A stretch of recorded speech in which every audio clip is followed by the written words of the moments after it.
Olá pessoal, tudo bem com vocês? Espero que todos estejam bem.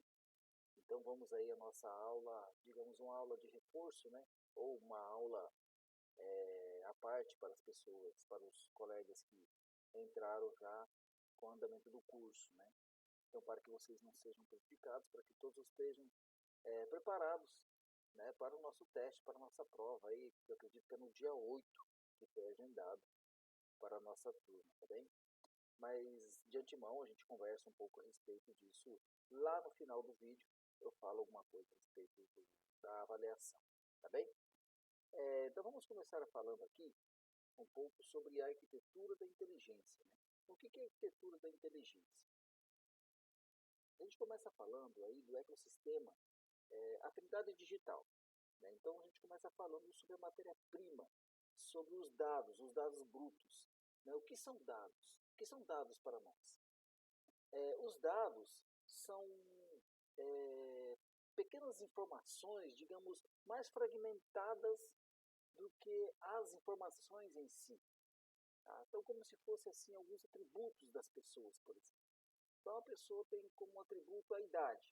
Então, se nós tivermos aí, vamos falar de uma forma aí, de algo para que nós possamos compreender, assim, de 5.000 registros, onde nós temos 5.000 nomes de pessoas e 5.000 datas de nascimento. Tá? Então, isso para nós são dados, mas a gente pode obter alguma informação desses dados? Claro, né? Nós podemos obter aí a média de idade dessas pessoas, podemos obter aí a data de aniversário dessas pessoas, então isso já, essa extração, essa mineração nesses dados já não são mais dados, então se transformaram em informações. Tá? Então, os dados são aqueles fragmentos ou aqueles atributos das pessoas, por exemplo, atributos dos carros, nós temos lá a cor, vermelho, ano, então a gente, para que nós sabermos o para que nós temos esses dados, né, então nós sabemos como extrair informações desses dados.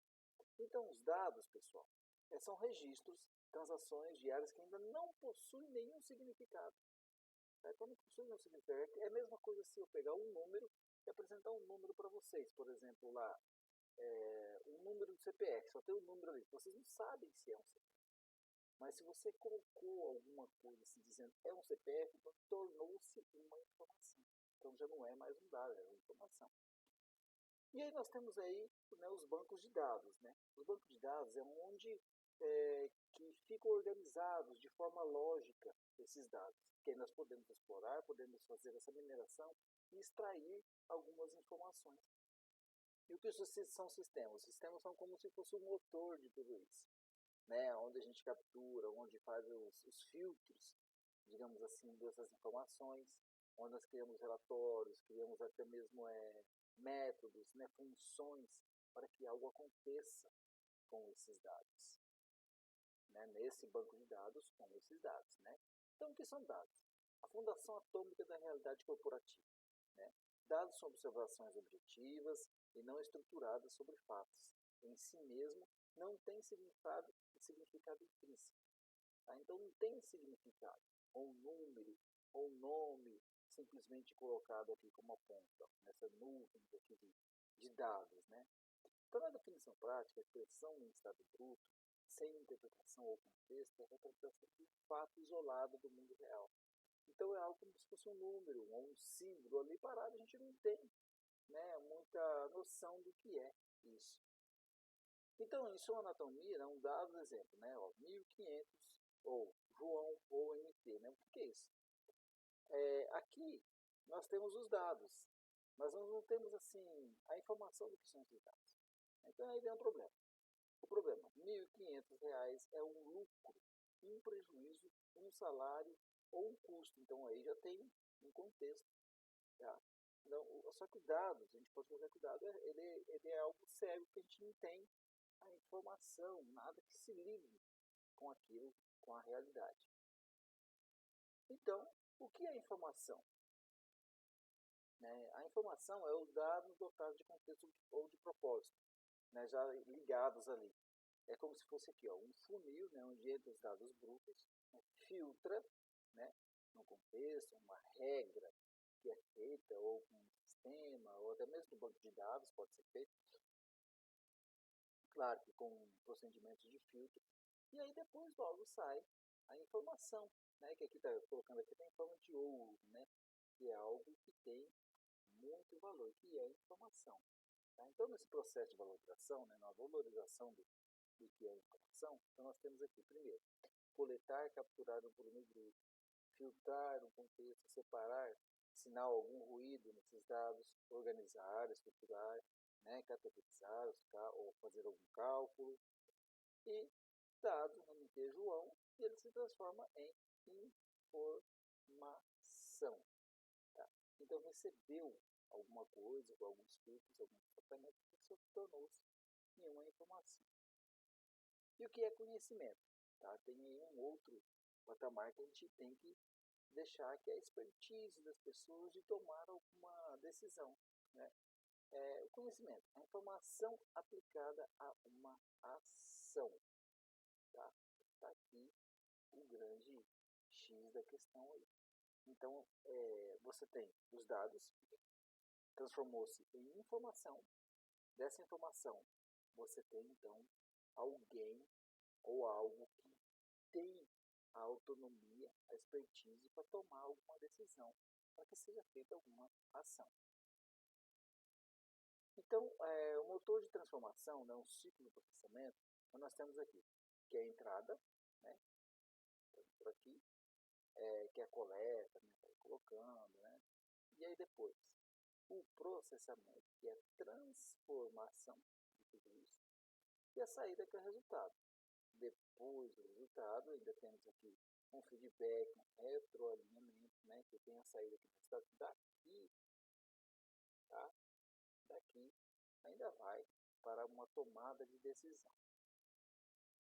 Então, a triada essencial, né, o componente humano, é indispensável. Tá? Sem o ser humano, não tem as decisões a serem tomadas depois desses dados serem transformados em informação. Tá? Então, nós temos aqui o hardware, né, é o que compõe um sistema computacional. Né? Nós temos aqui o hardware, aí nós temos o software, tá? Que é a parte lógica, virtual, digamos, se fosse a mente, né, que vai lá e processa tudo aquilo. E também nós temos as pessoas, né, ou humanware. São os analistas, programadores, toda pessoa que fica por trás desse sistema computacional. E aqui nós temos uma infraestrutura de banco de dados, né, que transforma o caos em ordem. Então, quais são essas infraestruturas? Né?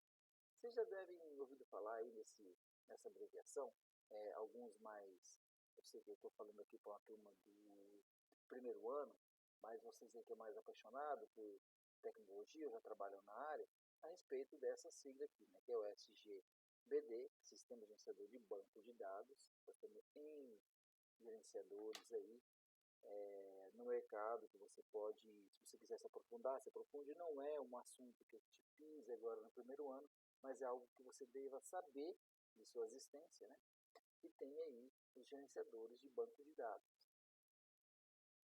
Então aqui nós temos aqui alguns bancos de dados relacionais, que usa aí a Select Query, né, que é o SQL, e os bancos de dados não relacionais, que não usa, né, essa linguagem aqui, que é o SQL. Então, algumas diferenças, tá, entre um e outro. Claro que não é algo que a gente vai pisar nesse momento também, mas é algo que, que eu devo apresentar para vocês, para o conhecimento de vocês, dessa existência, para que tenha os bancos de dados relacionais e os não relacionais. Tá aí algumas diferenças aqui, tá? Você pode se aprofundar, pode ler essas diferenças, só para mais um fato de conhecimento mesmo. Tá? Não é nada assim que você deva se aprofundar nesse instante. Mas se porventura tiver lá na prova uma pergunta, quais são os gerenciadores de banco de dados existentes? Né? Então você já sabe, tem os relacionais e os não relacionais. E aí nós vamos aí para a realidade integrada, né? Destruindo os silos da informação. Tá? Então nós temos aqui, antes, como que era um sistema, Então, muitas vezes, eles eram sistemas mais fechados, mais agregados aqui, ó. Você tinha um sistema de vendas, aí depois um sistema de produção, um de RH e um de contabilidade. Hoje em dia, as empresas são interligadas, tá? Interligadas são sistemas ERPs, sistemas SAPs. Então, vários sistemas hoje já são interligados e conectam-se entre todo o conglomerado. E aí, né, não menos importante, nós temos essa pirâmide, né, que é para a gente ter uma visão da pirâmide decisória, que é um alinhamento do sistema de informação. E aqui nós temos a base operacional, que é onde há onde nós podemos ver que é toda a base operacional, onde é lançado os dados, onde os dados são coletados, onde, digamos, onde tudo acontece. Tá? Aí depois nós temos um nível um pouco mais alto, que é o nível tático, né, que é o gerencial, que são os SIG, os sistemas de informação gerenciais, agrupando simultâneo, onde tem uma gerência e que tem um certo nível de acesso maior ao sistema de informação. E aqui, por fim, né, no topo da pirâmide, né, onde fica uma parte menor até da pirâmide, onde estão a base estratégica, né, onde são aquelas pessoas que têm expertise e o acesso ao sistema de informação de um conglomerado ou outra coisa qualquer, onde eles têm a expertise de tomar alguma decisão. É onde eles extraem toda a informação e tomam alguma decisão para o rumo da instituição, do conglomerado ou da empresa. Então, por síntese, né, nós temos aí os dados, toda a web, tudo para um lado e para o outro, aquele caos. Né? Aí depois vem a estruturação, né, o banco de dados, organizando os dados, aí depois a extração desses dados, que é a retirada das informações, que se faz também os algoritmos, né, a mineração dos dados, tá? Onde se minera os dados, onde também tem que ter expertise de quais são os dados que serão minerados, de que serão feitos, né? E depois por fim, o resultado, né, de tudo isso. Então, por conclusão, né, arquitetura e decisão, né, um painel estratégico brilhante, na sala de diretoria só existe fundação tecnológica e alguns papéis de alguns profissionais, né, que participam de todo esse nicho, de onde tem os dados, informações e a tomada de decisão.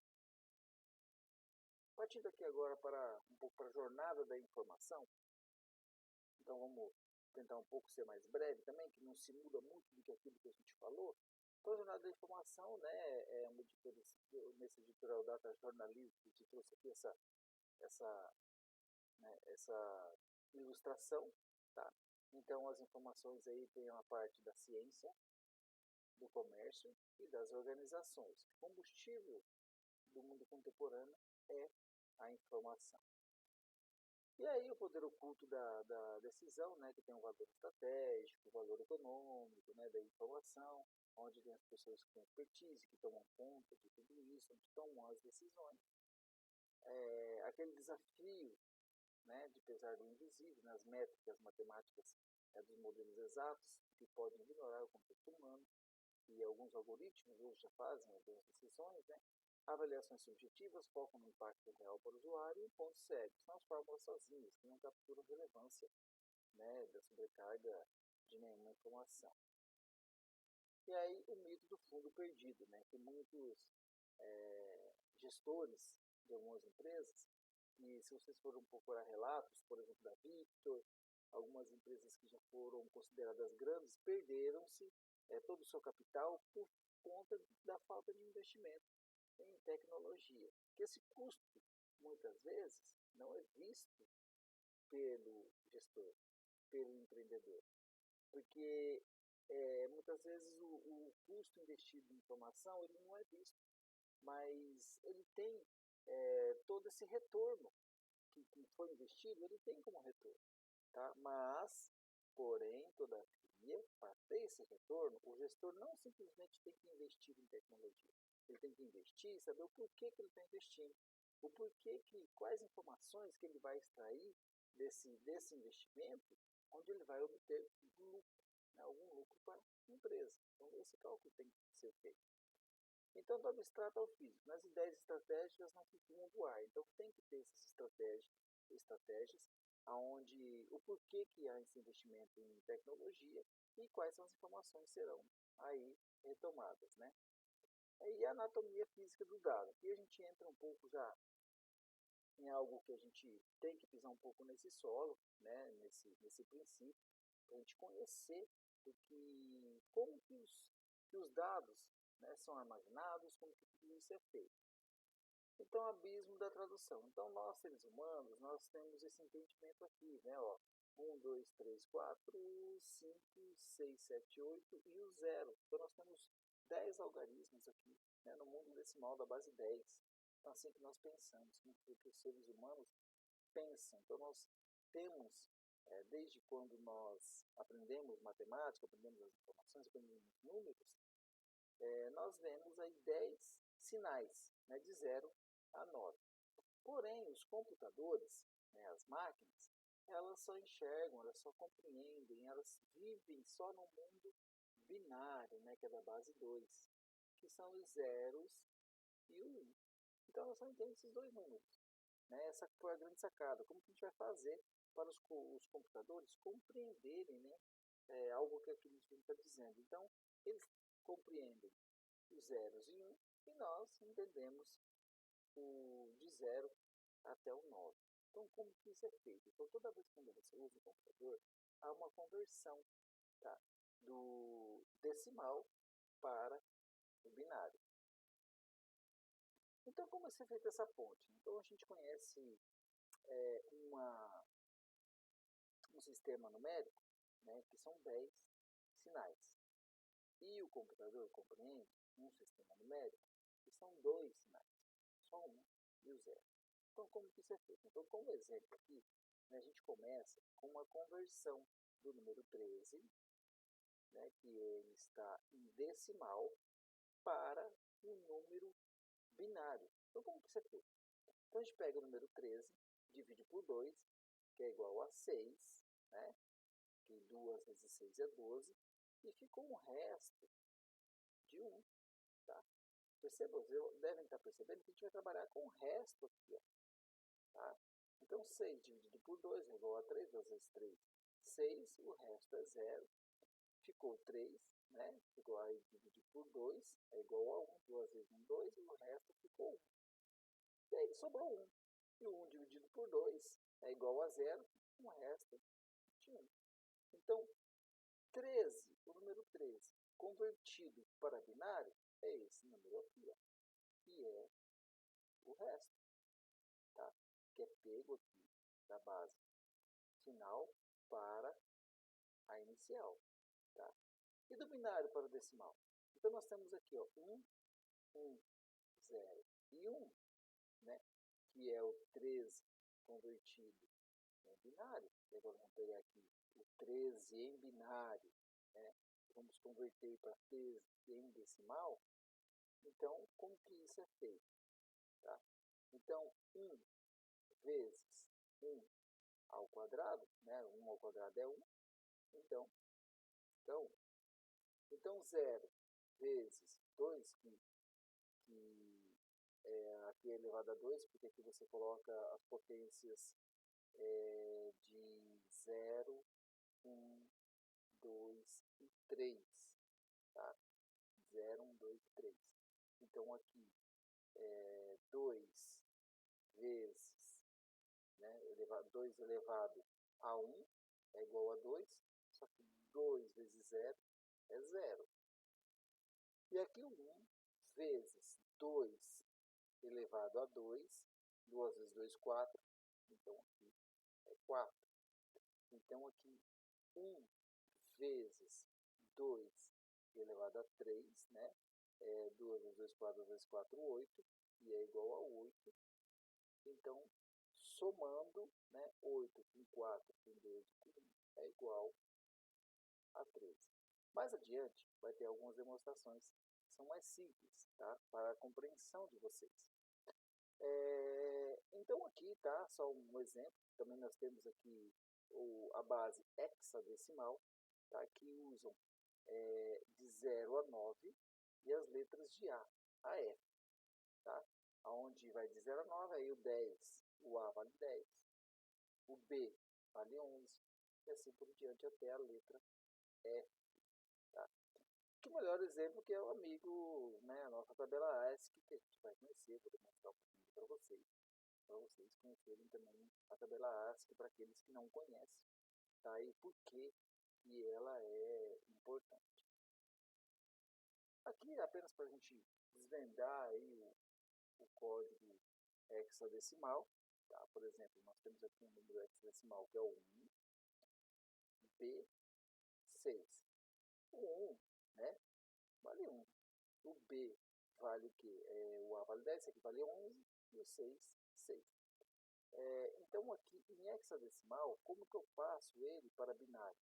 Tá? Então a mesma coisa, ó, é 16 aqui elevado a 0, 1, 2. Tá? Então quando são 3 casas aqui, quando você tem 3 sinais aqui, ou 3 algarismos, ou 3 caracteres, você começa do 0 até o final dos caracteres. Ó. Então é 16 elevado a 0, todo número elevado a 0 é igual a 1, né? 6 vezes 1, 6. Aí 16 elevado a 1, 11 vezes 6, igual a 176. E aqui 16 elevado a 2, 256, uma vez, né, 256 vai dar 1. Então 256 mais 176 e mais 6 é igual a 438. Então, em número hexadecimal 1B6 é igual a 438 em decimal. Aqui só uma demonstração para o limite matemático do byte, né, porque isso é por conta dos bytes, né, tem hexadecimal 255 bytes escrito em FF, vocês já devem ter visto esse sinal algumas vezes, é muito utilizado em cores, né, o FF, que são 256 cores, né, que vai do 0 até 255, e apenas uma demonstração aqui para dizer que o número máximo é 255 dos números decimais. Então aqui é apenas uma pequena demonstração, né, uma mágica prática aqui para vocês, que eu deixei um desafio, que é qual é a representatividade desses caracteres aqui, o M's, em número decimal e também para o hexadecimal. Tá? Foi feito aqui nos cálculos, 55, o resto 5, então 55 em hexadecimal. Tá? Esse aqui é o valor em decimal. Esse valor em decimal aqui, ele está na tabela ASCII, porque cada caractere ele tem um valor na tabela ASCII, que eu vou mostrar para vocês logo adiante. E afinal, aqui no final, para o desafio do código secreto, né, aqui está em hexadecimal, e aí se vocês converterem para decimal e procurar esses valores lá na tabela ASCII, ela vai dar uma palavra aqui, tá bem? É um pequeno desafio. E aqui eu apresento, né, a tabela ASCII, por isso que lá está o número, por exemplo, da UMs, né, que é aqui o caractere U. O caractere U, vou procurar aqui, é o número 85 no valor decimal, e hexadecimal é o número 55. Você pode perceber lá que tem 55 em hexadecimal. E aquele outro desafio, se você for procurar, depois você procura aqui no tabela ASCII, que vai formar uma palavra.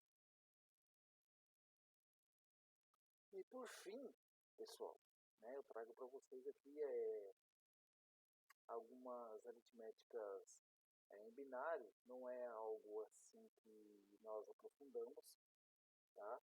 Digo isso porque a gente não fez assim algo mais profundo, com divisões, com multiplicação, que a gente foi só mais na adição e subtração, porque ao longo do curso vocês terão ainda uma outra disciplina que vai se aprofundar um pouco mais nisso. Então aqui eu trago um pouco da tradução, né, de decimal para o binário, tá?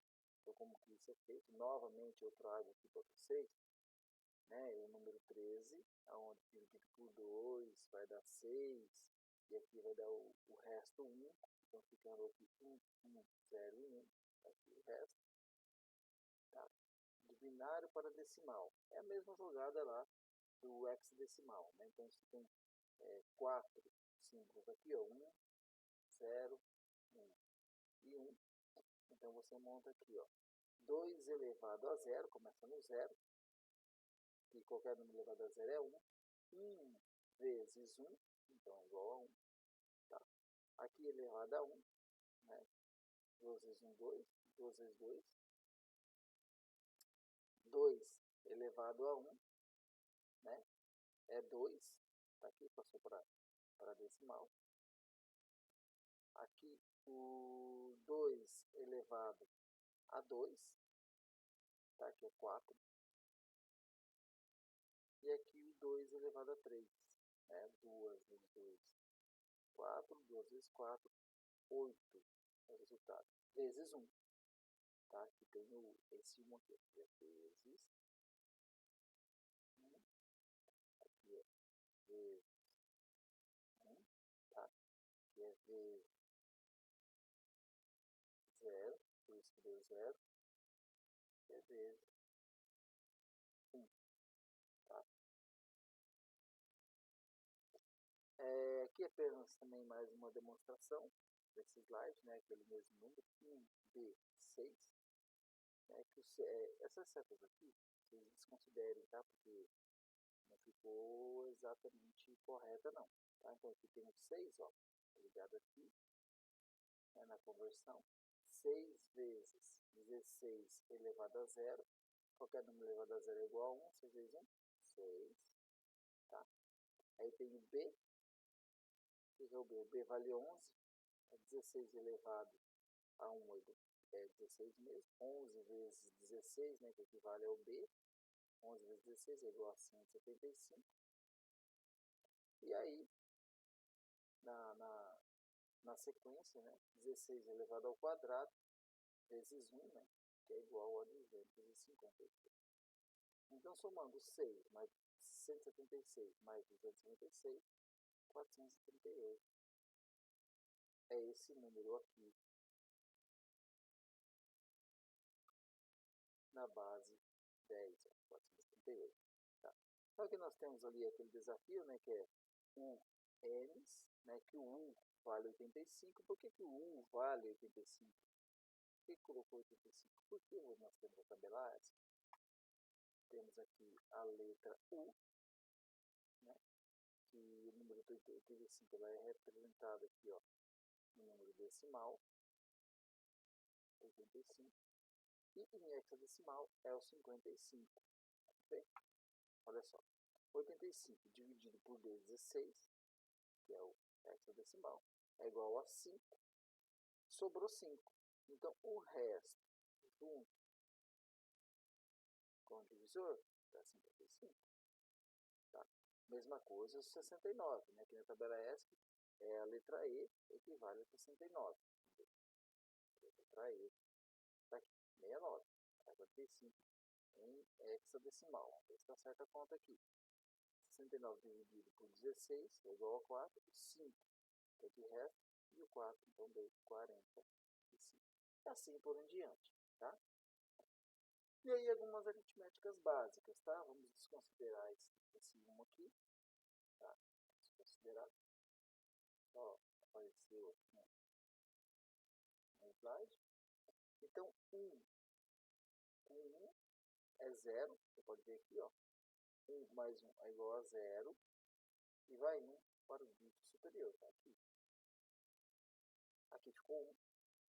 Com 1 é igual a 0. E vai 1 para o dígito posterior. Então, 1 e 1 é igual a 0. E vai o dígito posterior. Então, ficou 1. Então, 1, 0 e 1 mais 0, 1 e 1 é igual a 1, 0, 0, 0. Aqui na multiplicação também é fácil, é praticamente só colocar as casas aqui para o lado, se vocês forem perceber. Tá vendo? Para vocês colocarem a casa, uma casa aqui para o lado. O número sempre vai ser o mesmo, porque 1 vezes o 101 é 101 mesmo. 1 vezes isso aqui, isso aqui. E 1 vezes 1, 0, 1, mais, com a casa aqui, tá vendo? Com a casa é o 1, 0 e 1. E o 0? O 0 é 0, 0, 0, né? Porque 0 vezes é 0, 0 vezes 0 é 0, 0, 0 é 0 também. Tá? Então fica 0, 0, 0. E aí depois é só fazer a soma, assim como nós somamos logo ali atrás, né? 1, 0, 1, 1, 1, 0, 0, 1, 1, 0, 1, 0, 0, 0. Então o resultado da multiplicação é essa aqui. Na subtração, né? Basicamente a mesma coisa. 1 menos 1 é igual a 0. 0 menos 1 é igual a 1, só que pego emprestado, tá? 1 menos 1, ó, igual a 0. Tá? 0 menos 1, pediu emprestado, ficou 1 e 0, tá? Então tirou 1 daqui, aí ficou só 1. E aqui ficou 0 com 0. Então, ficou 0. Ficou 0, 1 e 0. Aqui só para uma demonstração, né, quando os computadores não sabem subtrair, eles invertem os bits e somam 1. Olha só, é esse valor aqui. Lembra, esse valor aqui também inverte. Ao invés de ser 0 aqui, é 1 aqui, 1 aqui. Inverteu o valor. E aí fez a soma, que deu o resultado, que é a subtração. E aqui, né, foi deixado alguns desafios. Tá? O slide vai estar aí, ou você pode também parar o vídeo e copiar e fazer essas contas aqui, tá? Para alguns exercícios, para que você envolva em sala de aula. Isso para o pessoal que não fez nenhum exercício, que chegou depois, tá? Chegou depois. Você pode fazer esse exercício. Pessoal, então nós temos aqui a tabela ASCII, nós temos aqui algumas apresentações, né, dos slides, nós vimos agora todas elas, e basicamente a nossa prova, né, será esse formato. Tá? Vocês vão fazer a prova, responder algumas questões, fazer algumas contas a respeito de informação, dados, banco de dados, nada tanto aprofundado. Né? Por exemplo, quais são os gerenciadores de banco de dados? Não, isso aí eu não vou perguntar, porque a gente não chegou nisso daí. Vocês terão um contato maior com o banco de dados, gerenciadores, isso aí já é outro assunto. Eu não vou me aprofundar e perguntar nisso daí, mas claro que eu vou perguntar, por exemplo, como que os dados podem ser transformados em informação, como que isso é feito, o que é mineração de dados, né? Você vai responder, mineração de dados é o quê? É explorar o banco de dados, organizar ele para que se transforme em informação. Claro que existem respostas mais aprofundadas, mas como a gente não aprofundou, né, e a gente nem vai aprofundar, porque vocês vão ver com o decorrer do curso, com o passar do curso, que vocês vão, digamos, ter assim, um maior contato, e aí sim vai ser algo mais técnico, algo mais aprofundado. Tá? Pessoal, o nosso teste, a nossa aula, a nossa avaliação, não gosto de chamar de teste nem de prova, prefiro chamar de avaliação ou algo melhor. Não se preocupem tanto com o quantitativo que foi estudado, mas sim estudem, leiam as apresentações, vejam como que é feito alguns cálculos básicos de soma e subtração, não é algumas conversões de binário para decimal, decimal para binário, e basicamente isso aí, alguns questionamentos sobre lá os sistemas de informações, lá que a gente viu, nós vimos nos primeiros slides, e assim por em diante, tá? Espero que vocês se deem bem, provavelmente vão se dar bem, tranquilamente. Eu não costumo dar nenhuma pegadinha e eu sempre falo aquilo que vai acontecer com tranquilidade. Tá? Pessoal, então essa é a nossa matéria, mais aquelas matérias, se não me engano, sobre interação homem-computador, que nós vimos um pouquinho logo no final das aulas aí. E aí, só fazer a prova e vamos em frente. Pessoal, fico por aqui, tá? Desculpe aí a demora. Vou postar daqui a pouquinho esse vídeo para vocês visualizarem aí. E bons estudos. Nos vemos lá na sexta-feira.